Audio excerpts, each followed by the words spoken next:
What is going on, everyone? And welcome to another episode of Historia or Historia, which is Spanish for story. And today I have an amazing person who goes by the name of Lina. And we're going to start with her story. And I'm going to let her take it away because guess what? What better way than to learn from someone, than to hear someone's story, than the person themselves?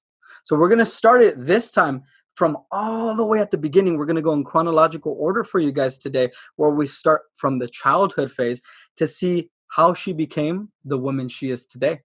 So without further ado, Lina, would you please take it away and talk to us about how it all started and talk to us about your childhood, and we'll pick it up from there. Yeah, so I grew up in I grew up in Kazakhstan. It's a former USSR. It's a large country. It's right next to Russia. Okay. European or Russian, I guess, pretty much the same thing. I grew up in a what I consider large family. Russians are like Italians. We try to stick to each other. We love family. I have a sibling. I have an older brother, so we have about 8 years difference. And it's funny the way their entire childhood panned out. I don't come from the best of families, so I wouldn't say we were low income, low class. I'd say probably middle class. For us, it was we've had everything we needed. We had enough.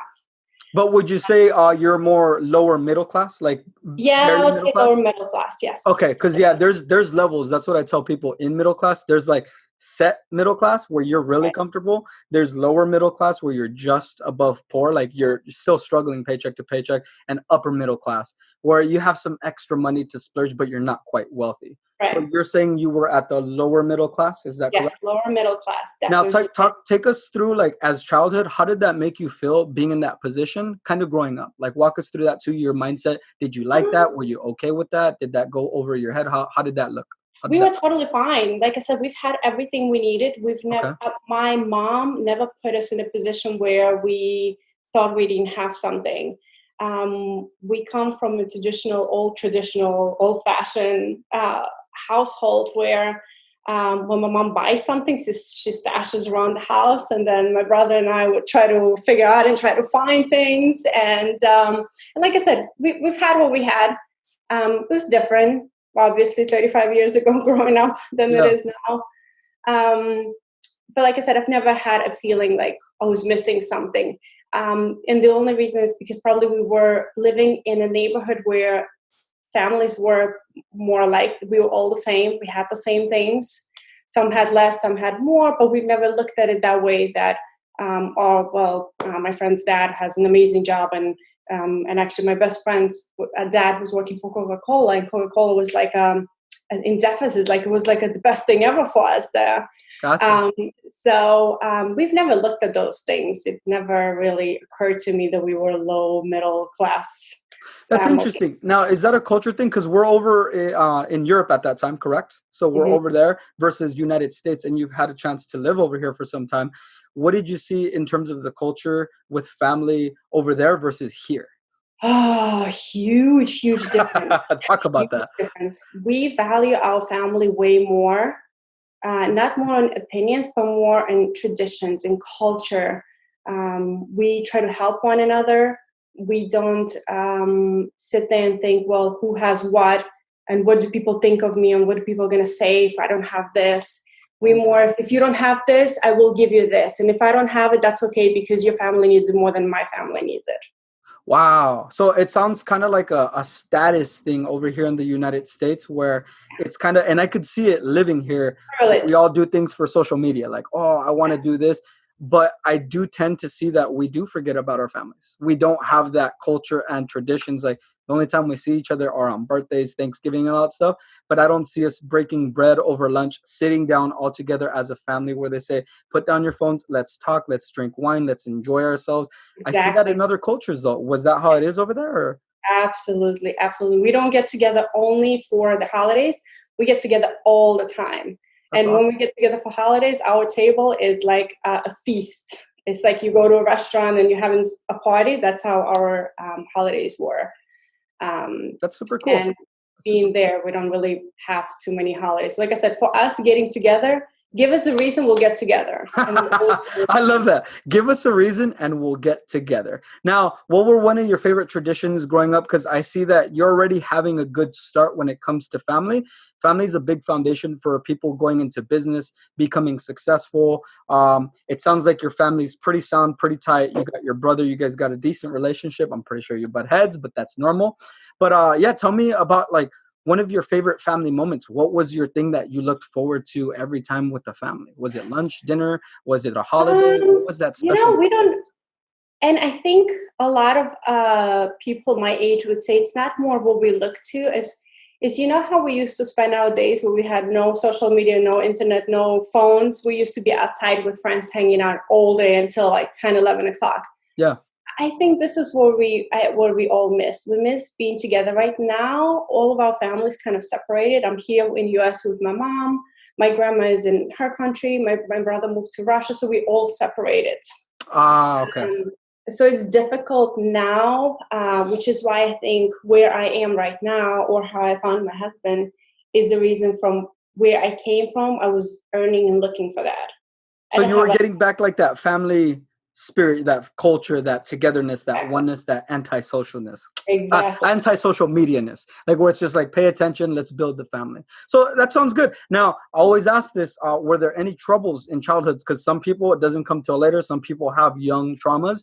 Was there anything in childhood that you would like to share with the audience where you think it would help them too? Was there a big struggle or a death in the family, something crazy that was a blow to the family at a young age? Anything? Yeah, we did. So growing up, I probably didn't know this, and this is the reason why my brother and I have such a age gap. Yeah. My mom and dad were not in the best relationship. They got divorced when I actually moved to US, but separation happened probably 4 or 5 years before that.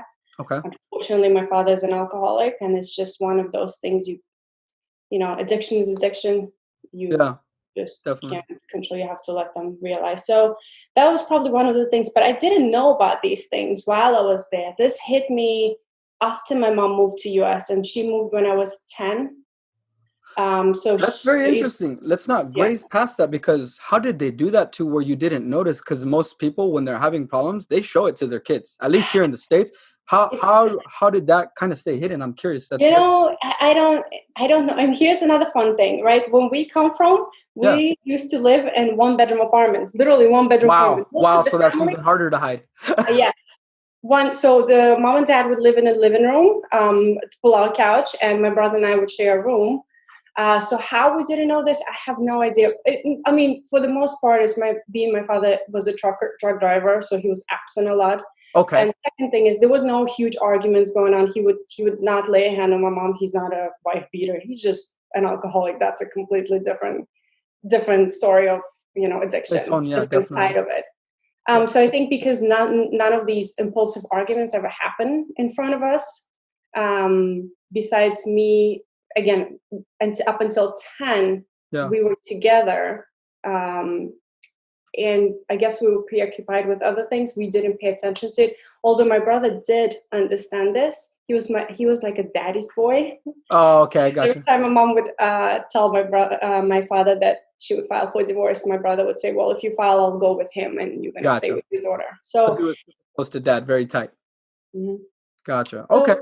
So we're 10 now, around this age, real quick. So we're 10. And what's the biggest lesson you got so far up until the age 10? Because we're going to jump into the teenage years when we start experimenting and having fun. But 10 and under, what would you say is the biggest lesson that you got from your family or just living with them? Like, what did you learn? Looking back? Don't take anything for granted. You never know where things may take you. Like I said, my child was happy. I was not deprived of anything. That's awesome. And the only thing I miss is us being together, all of us. That's awesome. So we're definitely going to circle back to that at the very end of this thing, because I feel like that's important for people to try to fight for today. Mm-hmm. Like if you could do that. So, okay, now we're in the teenage phase. That's the fun part. That's when we start rebelling and trying to do our own thing, testing, hanging out with our own little posses and telling parents they don't know what they're talking about. Walk us through your teenagers. What experiments, failures, awesome revelations did you have during those years, those golden years?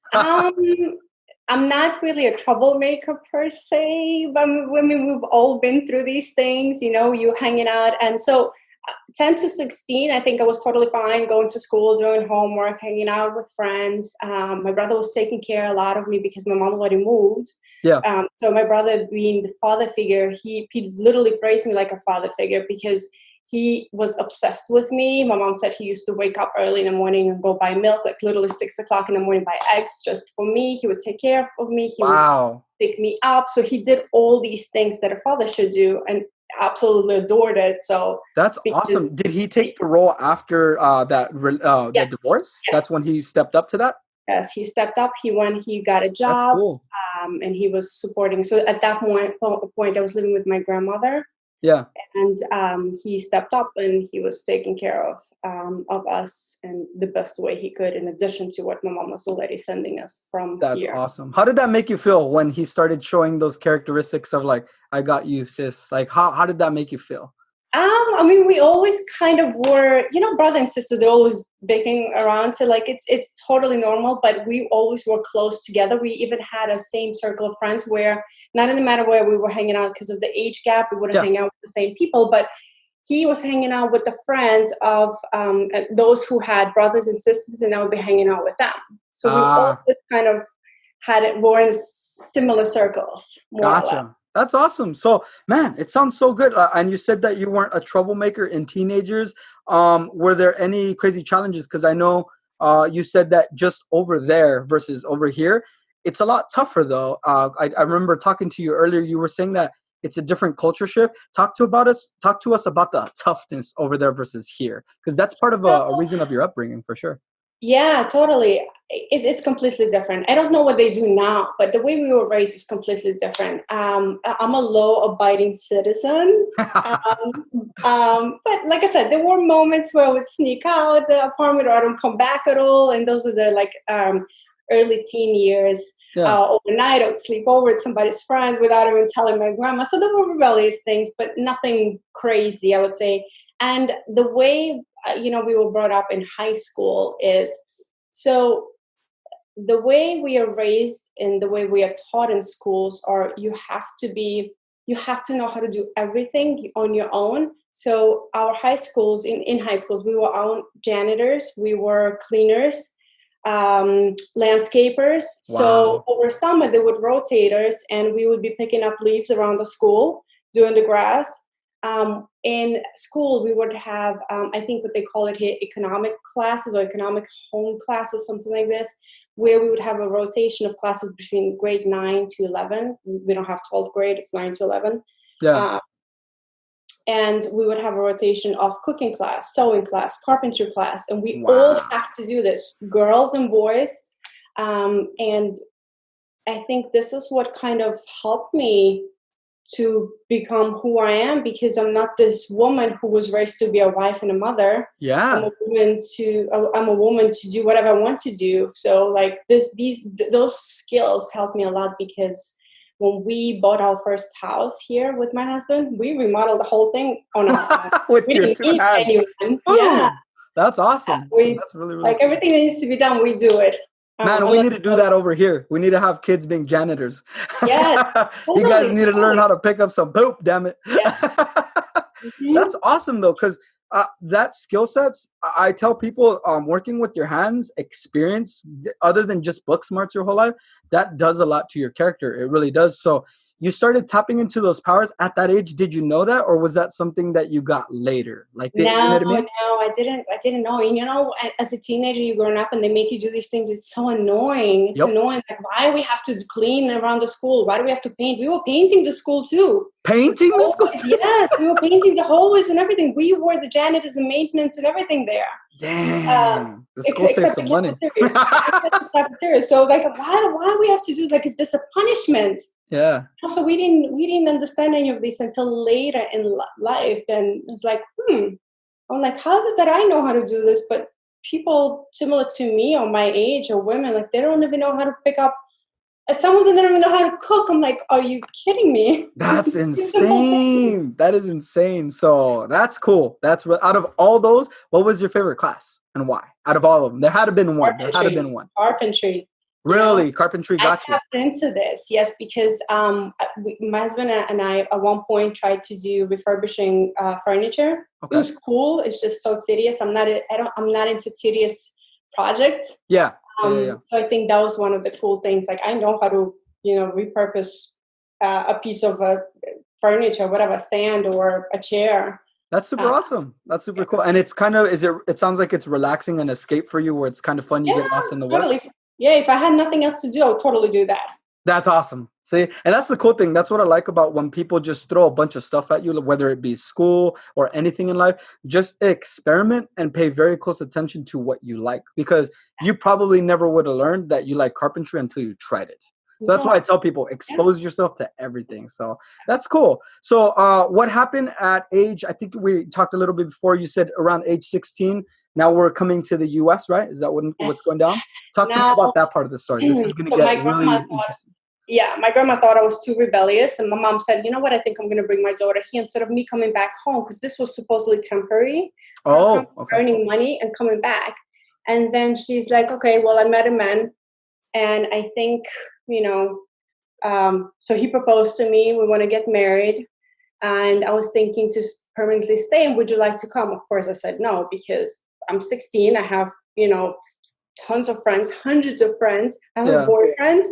So there's a lot of things happening. I just graduated. And she's throwing this at me and saying, well, would you want to come? So my grandma thought, because I'm too rebellious and I'm hanging out with friends and not coming home sometimes, and I don't even tell her, she's like, you know what? It's a good idea. You got to go. She's like, you got to go. So I came. First 2 years were miserable. Not first, I'd say first year. First year. It's really hard. It's really hard being thrown into something new. Well, why do you think that is? Why do you think that is?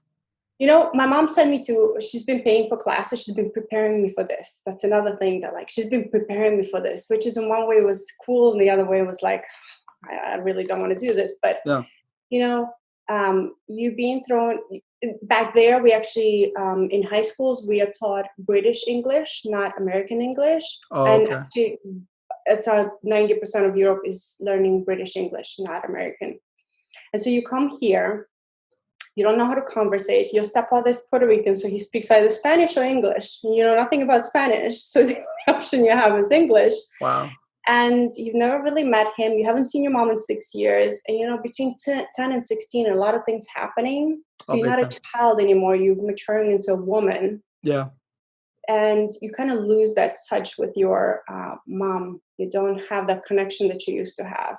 Definitely. So it was tough. It was tough because I was thrown into, I felt like I was a foster kid. Wow.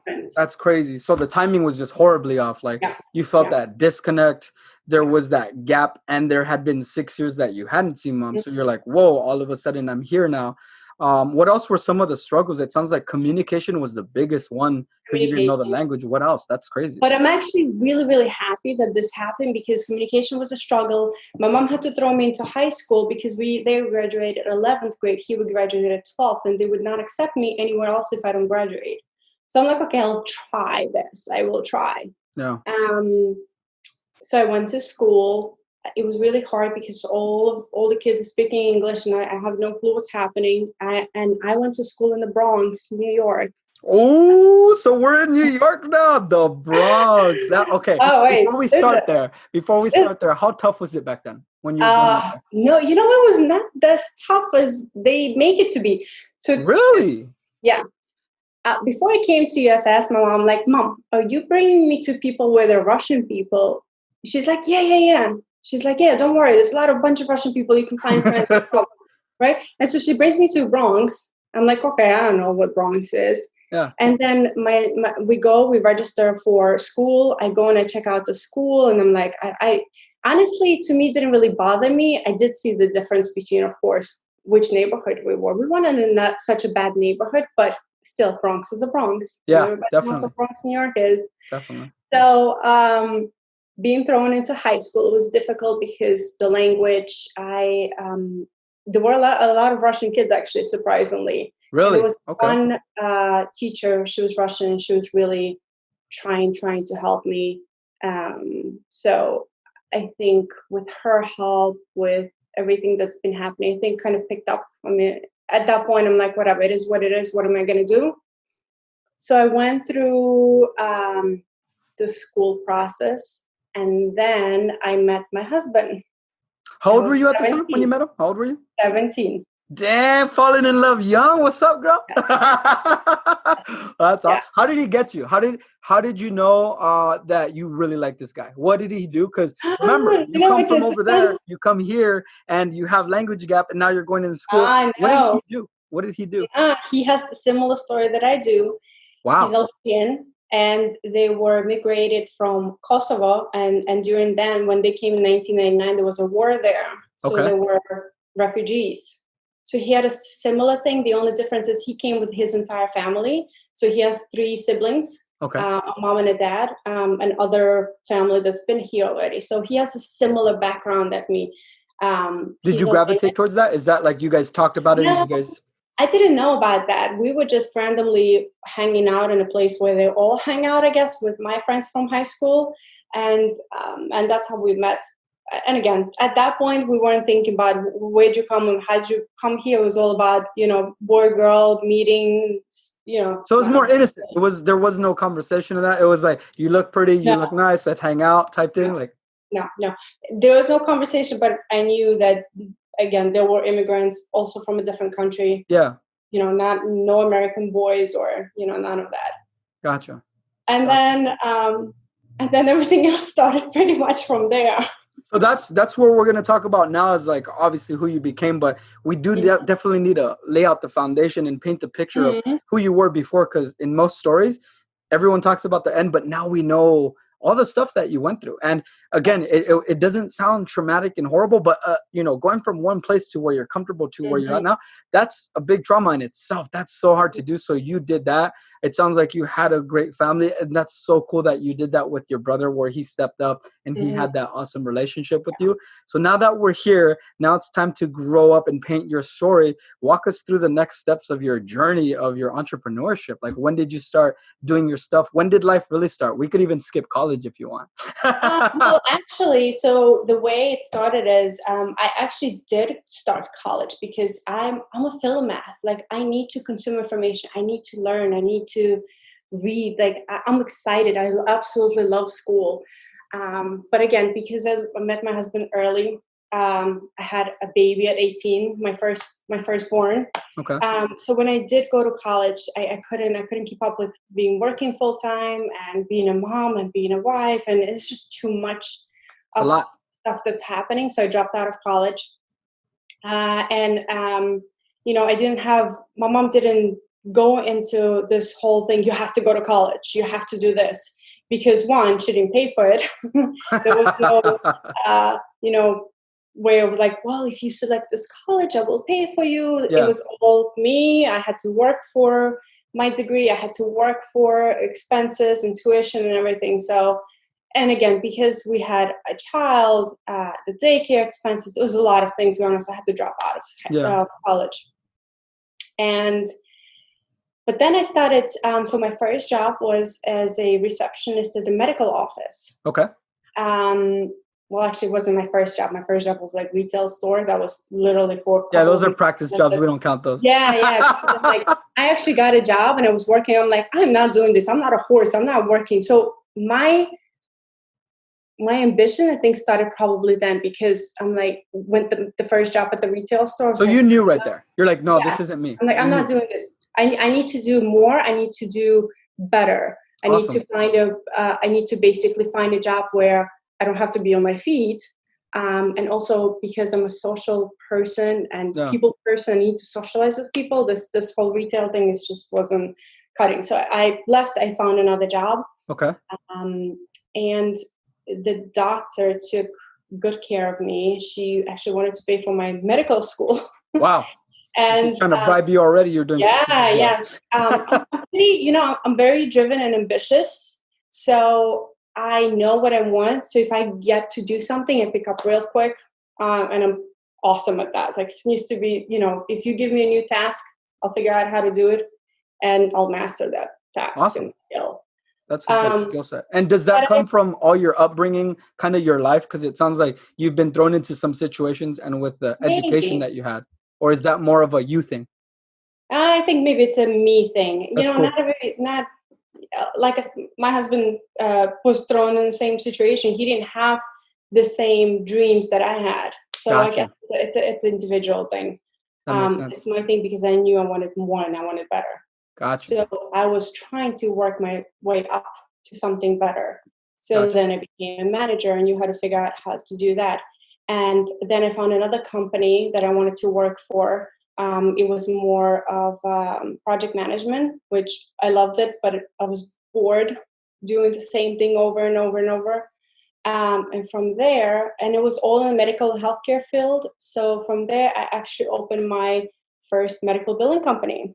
Man, so how did that just pop in your head? Did you say I could do this better? And did you, all those jobs that you had, did you steal information? So you say, oh, I know how to do it now? Walk us through that.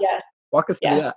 A little bit of this, a little bit of that. And I'm like, you know what? I could do this myself. I can find people. I can charge them. I'm not going to go and work for somebody. I want to work for myself. Awesome. Awesome. So I started doing that. I was making good money. So that was, I think I'm 25 now. And from 25 to, let's say 28, I've been doing this 2-3 years. Okay. I started getting bored. So real quick, in those 2 to 3 years, were you happy at all? Like for a time, like where you were crushing? Oh, yeah. The first 2 years I was excited because, man, I'm making 20 grand a month. And, we don't have to do much of anything. We bought our first house with our money. So it was amazing. But then I got pregnant actually with my third one. And I'm like, I can't do this. I was working about 60 to 80 hours a week at that point. Wow. Just hustling and trying to do more and trying to do better. Yeah. And at that point, I think I got drained out and burned out and I couldn't do it anymore. And I said, you know what? I can't do this anymore. I'm not doing this anymore. So what was the stuff that would burn you out? Was it nonstop calls, nonstop meetings? What was the thing? What was the thing that burned you out? It's very serious. You work with a lot of numbers. You work with a lot of providers. You work with a lot of medical insurance companies. You're constantly on a phone trying to figure out why this claim hasn't been paid. Why is that patient not paid? So it's a lot of work. It's a lot of technical, analytical, logical. So it mentally brain drain. I tell my wife there's mental work and there's physical work. There is when people work with their hands and they do that all day, there is a sense of tiredness to it. But I tell people, until you've experienced mental drain, that's a different tired. Like when you're problem solving 8 people's different cases or like solving 3 different business owners' problems, it is so tiring on your brain. And I wish more people didn't think like, oh, you're just a graphic designer. But yeah, they're working with 6 different clients and they have to get in each one of their heads. That mental drain takes a toll on you, even after just like what you said, a couple of years. It's really tiring. That mental drain is pretty rough. Did you feel that too, like the mental drain? Oh, yes, absolutely. It was draining. And this is why I said, that's it. I can't do it anymore. I don't care how much money I'm making. I'm not doing it. To this day, my in-laws and everybody's telling me, you got to go back to this. You got to. They're still trying to sell you. I'm not doing this. I'm like, this is I'm like, it almost killed me. I'm like, do you understand? Like, I used to have a postcard. I think I have it somewhere on my Instagram, but it said my middle one at that point. It was like, Mommy, I wish you were home more often. Oh. And he was 4, I think, 5. I think 4 or 5, and he would say something like this. I'm like, oh, this just pause. Like something needs to be done. So I folded. Wow. I folded, and that was it. And I said, I'm not going back doing this. How did it really feel when you read that? Like as a mom, how did it really feel? Did it hurt? Did it break your heart, or did you freeze over? I always had that feeling I'm not enough for them. I'm doing something wrong. I'm not there. My husband's very involved with them, very involved. Like he plays with them because it's 3 boys. So he plays trucks with them, like games. And he's super, super like 100% dad. And here I am like 25% mom. I don't have time to take them anywhere. I don't have time to do anything with them. I'm just burned out and drained and tired all the time. So like so to me, it didn't hit me that much then until somebody else told me and said like, you know what? I think maybe you need to be at home often because you're here all the time. Maybe it's good for you to spend time with your family more. Wow. So And it took a couple conversations for you to feel that, for sure. Mm-hmm. That's interesting because I feel the same way. Like, I love that percentage that you said. My wife is 100% mom and I'm like 25% dad. Like, when you're working so much, you get lost in the work. But yeah, you're right. When other people tell you, it kind of like turns your ears up like, oh, wow, you just get lost in your work. You really are trying to make it work. Yeah. And I'm a workaholic. I love working. Like, if I don't do anything, I get bored. And if I get bored, something is about to happen and no one is going to like that. Yeah. Definitely. My husband's very supportive, very, very. He will let me do whatever I want to do. Wow. He's there all the time, helping me and encouraging me and pushing me to do it.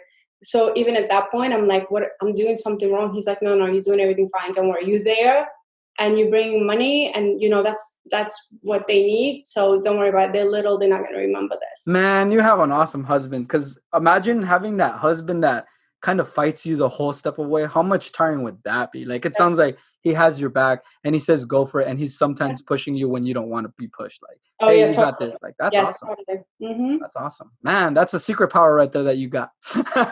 Yeah. If anyone's listening out there, pay attention to that. Find a good partner, because honestly, that is so underrated today. Most people want to do it just for the looks or just for I'm going to say the wrong reasons. Like, just because, they have good connections, or, they have a lot of money, or, they're beautiful. No. Find someone who truly gives a shit about you, who truly has your back, and they'll help you leaps and bounds. That's my wife right there. And it sounds like your husband right there. That's so cool. I'm happy for you. That's really, really awesome.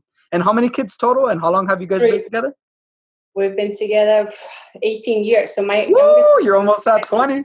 Yeah, that's awesome. Congrats. Yeah. I wish more people stayed together and fought, and it sounds like you picked the right one. So that's really, really cool. I did. I mean, it wasn't easy the first couple of years. We were young, you started very early. You started early and the kid popped out really early. So that must have made it really tough. Really, really tough. We made it work. We figured out what works and what doesn't, what ticks him, what ticks me. So we had our boundaries. So, I let him do what he wants. He lets me do what I want. So at the end of the day, I'm a decision maker in the house. Yeah.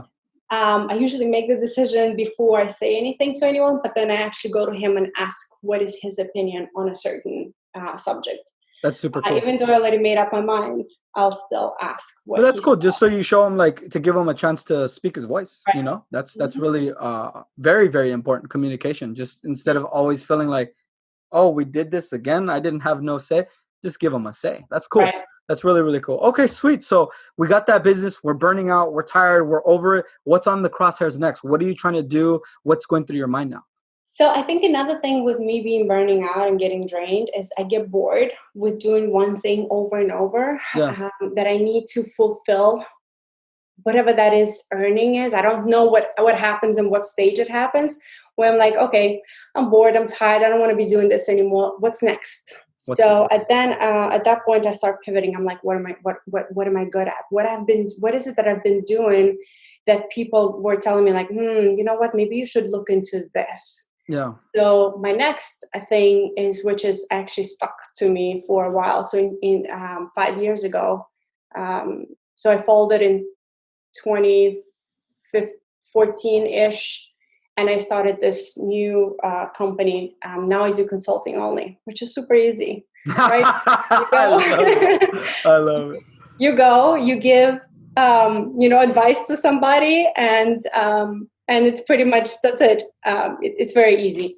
That's awesome. So is that where we picked it up now, is the consulting? So that's when you're saying, hey, what am I good at? You've known you're a people person. That's what we talked about in the past. And we're basically at that point now where we're saying, what else can I do? Mm-hmm. So when you did consulting, what did you do? Was it more business coaching? Was it more social media marketing? What were we doing during that time? No, so I'm a business growth strategist, and I added business coaching about 3 years ago. Okay. I wanted to, my clientele, basically, I have two types of clientele. Those are who just starting out and those who are in business and kind of stuck and don't know where to go. Or when I add something. And my problem with them was, okay, I give you all these ideas. What are you doing with it? And like 3 months later, like, what have you done? Not much. I didn't really have time. Why? So those problems and obstacles were kind of like, what's going on with them? I went into business coaching training. So I started understanding and learning more about business coaching and the mindset, the confidence, limiting beliefs, like what's happening with the person inside that they kind of stuck. You give them everything you need to do to be successful and they just stuck doing nothing. You paid all this money and you're still where you were 3 months ago. That's when I went into business coaching. I went through training and then I'm like, okay, now I get it. So the way I work with them now is holistically. I approach the problem within. So basically we start internally and then go externally. So in order for your business to be successful, you have to be successful, right? Your mindset have to be changed. Your confidence have to grow. You have to remove all yourself, those limiting beliefs and basically start from zero. Gotcha. New you. So basically transformation of you and the success of your business. Now, where did you pick up the best, I'm going to say, training when it comes to working within? I call what you just described working within the person's self, because at the end of the day, I always tell people the business relies on the business person. Yes. If the business is doing bad, it probably has to do with something about the business person. So out of all that stuff that you just described, where would you say your best training was? Where did you pay for that? Like out of your hard-earned cash? Did you have a guru? Where did you learn the best lessons? Was it self-taught? How'd you get that? I paid for everything myself. I read a lot of books. I attended some of Tony Robbins' seminars. So there's Mind Valley, Ever Coaching. I been looking at that. So there's a lot of little components that I've been putting it together.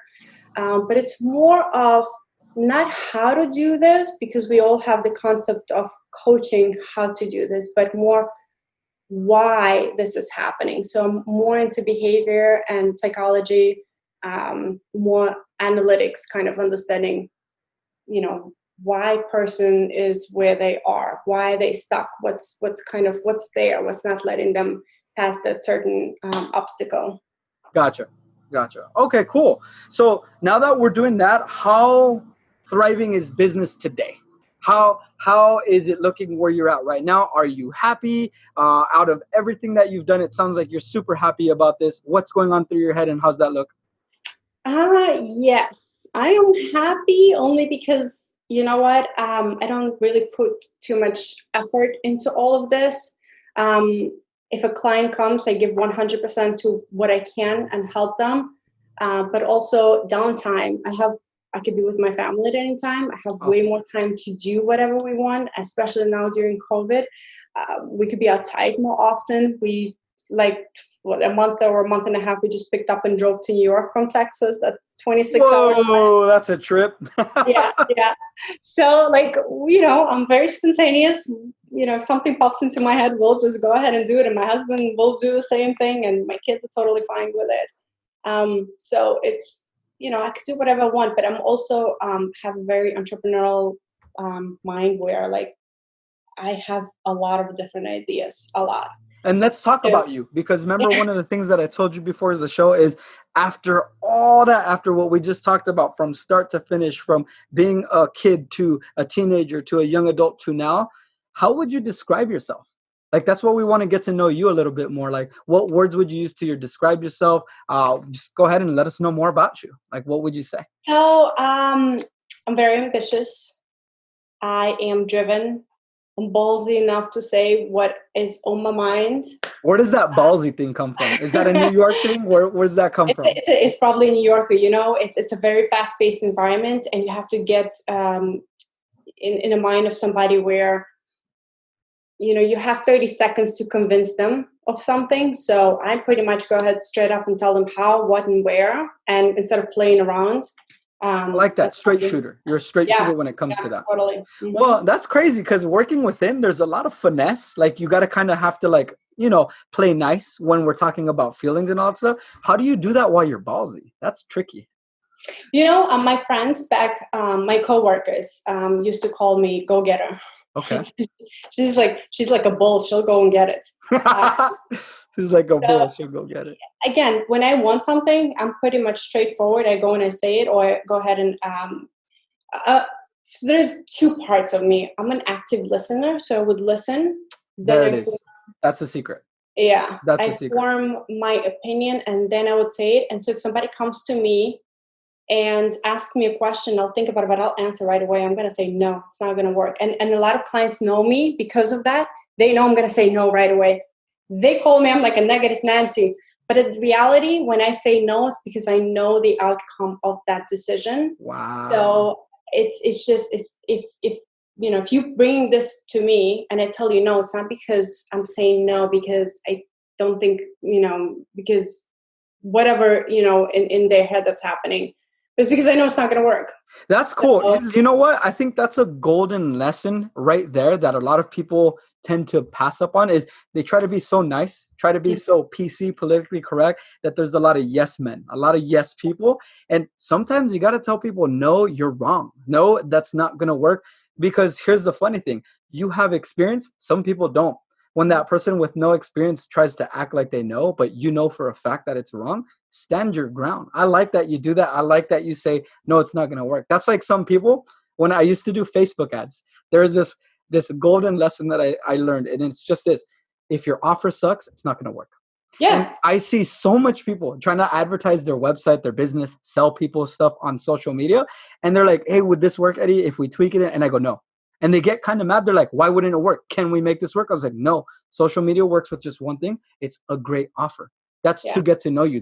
These people do not know you. So I like telling them to stand their ground. So yeah. Yeah, the Definitely. reason why, a lot of these people that think it's going to work is because they're biased and they are their own customers. So they think if it's going to work for them, it's going to work for everybody. So they Yep. put their glasses on, their biased glasses on, Yep. and they kind of, stuck in this where, well, I like it. So, and, I am my own biased persona. So I think that's going to work. But in reality, I don't just say, no, don't do this. So no, it's not going to work. You give a reason why.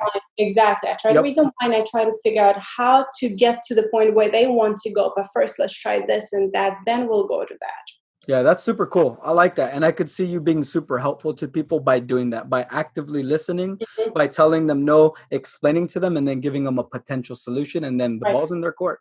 So that's really, really awesome. Okay. So now out of your whole story, out of everything that you told us, what's your favorite part of your story and why? Was it that postcard or was it that rude awakening? Was it meeting your husband? What's your favorite part of your story and why? I think my favorite part is being in a family. I think this is what I strive to have always, because once I left my country and I came here, I missed that because it was just me and my mom and my stepfather, and it was just three of us.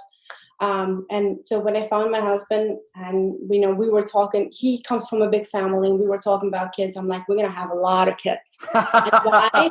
Because I want to have a table at the end of the day come to, and we all having this huge gathering. So I'm like, well, now kids having kids and they kids are having kids, and we're going to have gathering and we're going to have, fun. Like, I guess we're both entertainers. So that's like suits us. Yeah, that's awesome. I think sense of family is what my whole takeaway What is. would the ideal number of kids be if you were to have it your way? How many? I think 5. That's an army right there. 5 Yes. is an army. That's Yes. super, super cool. That's Yes. really, really awesome. Okay, It's cool. raining, though. We have 3 and I feel like we have 30. No, and that's the thing today. I feel with all the stuff that we're going through and how kids are growing up so fast, it's a different level. I always joke with like older people. They were allowed to have more kids because there was less going on in the world. Today, the world moves so fast, it's ridiculous.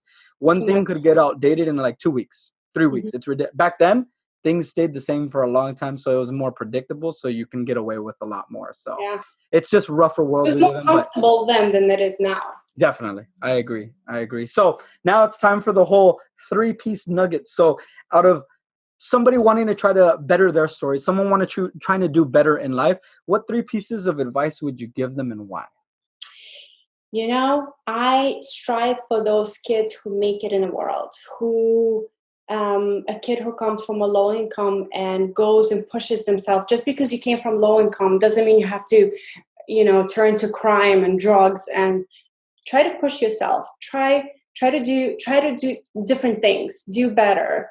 Um, you know, Try to have a bigger dream. Have a vision. Nice. Be That's a good tip right prepared. there. The dream big and have vision, and it doesn't matter where you come from. I like that. That's a good nugget. What else you got? Two more Uh, nuggets. What else have you a got? plan. You have to have a plan. That goes with that. You're right.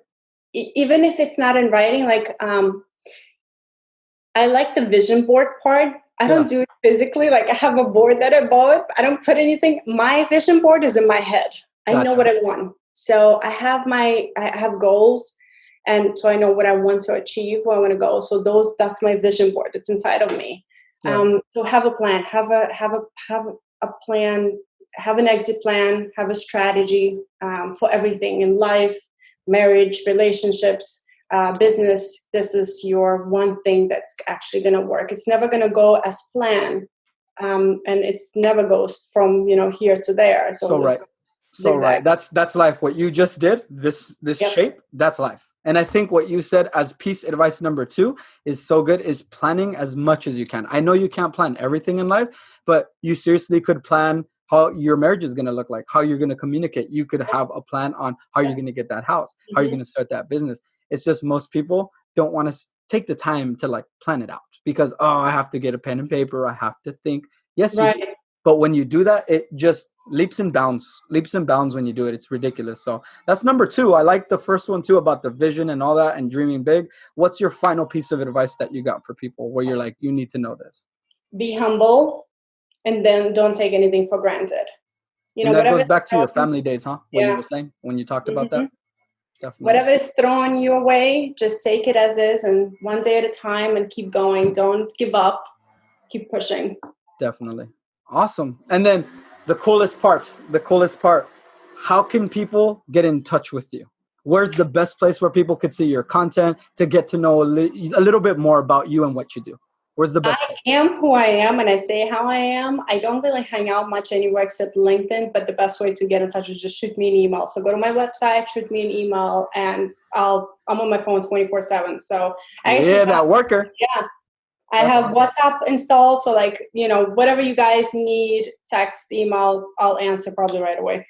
That's awesome. That's awesome. Well, it was awesome having you on the show and telling your history. That's historia for story. It's so cool to hear people's beginnings from different parts of the world. You started over there. Now you're here. You're kicking ass, taking names. And it's cool that you do it by listening to. I'm so happy that you found an awesome husband, that you started a business. And I get what you're saying when you say that you don't have to put a lot of effort because you did something that was draining where you're like, this is taking my essence, my Yeah. soul. And now you're like, you know what? I actually could hang out with my family and I'm not tired. So Hmm. that's another lesson that I think I want to unpack for you is out of everything that she did, that's one thing that you guys should pay very close attention to. What she did is she found something that she liked that didn't take too much energy.